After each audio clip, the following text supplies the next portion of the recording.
All right, so today we're going to unpack one of the most powerful ideas of the 20th century, Gandhi's whole philosophy of nonviolence. But this wasn't just some passive, turn the other cheek idea. No, no. This was a full on active strategy, a weapon, really, designed to challenge the mightiest empire on earth.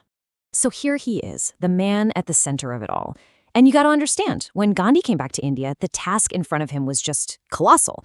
We're talking about freeing hundreds of millions of people from the grip of the British Empire.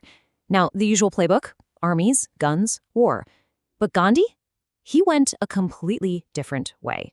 So that brings us to the big question, right? How do you defeat an empire without firing a single shot? I mean, it sounds impossible, doesn't it? How can you possibly go up against military might, political domination with what? Nothing? But that's the thing. To Gandhi, it wasn't nothing. Not at all. He believed he was harnessing a force more powerful than any army on earth, the human soul. So to answer that huge question, Gandhi built a whole new kind of arsenal. And I mean that. But his weapons, well, they weren't made of steel. They were made of ideas. And at the very core of this arsenal were two absolutely key principles: ahimsa and satyagraha. Okay, so first up, ahimsa. Now, you might hear this translated as just, non-harming.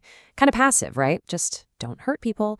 But for Gandhi, it was so much more than that. It was profoundly active. He actually called it active love. See, the point isn't just to duck a fight. The goal is to actively engage your opponent with a moral force so strong that it can actually change their heart. Yeah, even your enemies.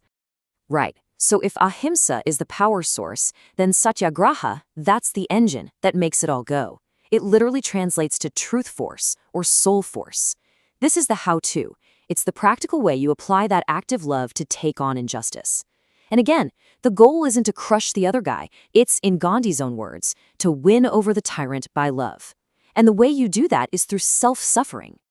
And this is where it gets really radical. Think about it. Brute force, the way conflicts are usually fought, it's all about making the other side suffer until they give up. It's about destruction. Soul force is the polar opposite. It's about willingly taking the suffering onto yourself to jolt the conscience of your opponent. The aim isn't coercion, it's conversion. Man, what a revolutionary idea.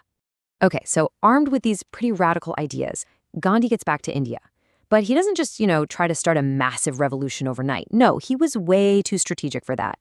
He started small. He wanted to test his theories out in the real world, on smaller local disputes. And he didn't waste any time. In just over a year,